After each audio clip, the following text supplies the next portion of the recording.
নমস্কাৰ বন্ধু-বান্ধৱীসকল, আজি 15 জুলাই ডাঙৰ খবৰ ক'বলৈ লৈছোঁ। ৰেচন কাৰ্ড থাকিলে আপোনালোকে 5টা আঁচনি কি লাভ কৰিব।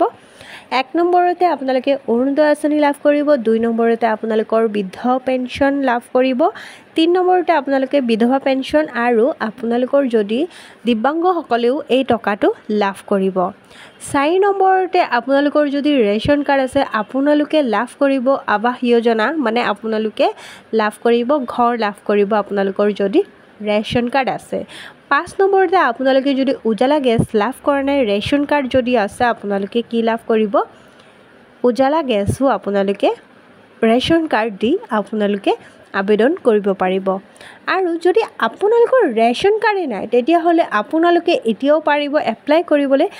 কালি 14 জুলাই কিন্তু লাষ্ট ডেট গ'লগৈ। যদি আপোনালোকৰ এতিয়া আপোনালোকৰ তাত যাওক, আপোনালোকৰ গাঁৱৰ মেম্বাৰৰ তাত যাওক, গাঁও বা টাউনৰ ৱাৰ্ড কমিশ্যনাৰ মেম্বাৰৰ ওচৰত যাওক, গৈ পেলাই কওক যে আমি এপ্লাই কৰিব পৰা নাই, কেনেকৈ এপ্লাই কৰিম তেওঁলোকে কৈ দিব।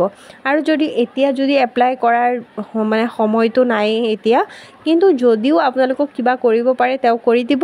আৰু যদি নোৱাৰে তেতিয়াহ'লে অহা বছৰ যেতিয়া আপোনালোকৰ ৰেচন কাৰ্ডৰ আকৌ আহিব, সময় যদি বৃদ্ধি কৰে মোৰ ভিডিঅ' চাই থাকিব, মই আপোনালোকক দি দিম। আশা কৰোঁ মোৰ ভিডিঅ'টো ভাল লাগিছে। ভাল লাগিলে লাইক কমেণ্ট শ্বেয়াৰ কৰিব, চেনেলটো ছাবস্ক্ৰাইব কৰিব। ধন্যবাদ।